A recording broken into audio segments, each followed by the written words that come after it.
Because we praise ourselves so often, that humble brag about being Minnesotans, about being the best, and yet we know we've got kids all over the state coming to kindergarten not ready to learn. That significant achievement gap is a black mark against our reputation. So finally, with the surplus, we were going to dig in. That's what I thought when I heard Speaker Dowd say, regardless of zip code, every child receives a world-class education. I thought finally this legislature was going to put the kids first, and we were going to put some real muscle behind this education bill. So I'm wondering, I see Representative Peggy Bennett is standing up, and before she leaves the floor, I'm wondering if she would yield to a question.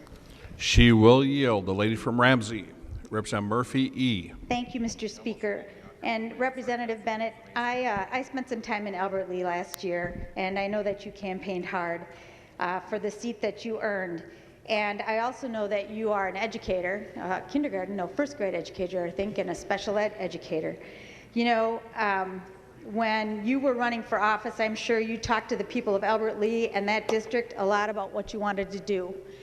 And here we are with a surplus and an education bill in front of us, and I don't know that any of us imagined that we would be in this place right now where Speaker Dowd has put $1 billion into a piggy bank that we're going to set aside for next year in case we want to do something else, right?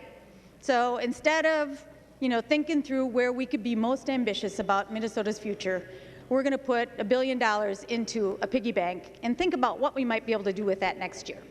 So I was surprised by that, and I imagine you might have been surprised by that too. And as a teacher in Albert Lea, and a young teacher, and you have to understand the importance of early learning, did you ever commit to the people that you were talking to that one thing we might do is put some of that surplus into a piggy bank to think about what we might do about it into the future?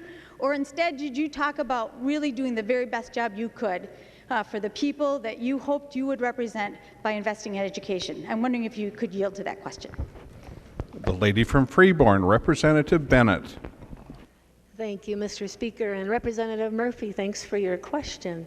First of all, I think it's interesting that I think we've spent this surplus over multiple times now with various bills. I'm not sure how many times we can spend it, but you know what I ran on? The number one thing are my students. Education is a passion of mine, and I'll make no bones about that. In my mind, we probably could never spend enough on education because children are precious to me. But at the same time, what I told people when I was running is I'm running for my over 750 kids, all the students have gone through my classroom.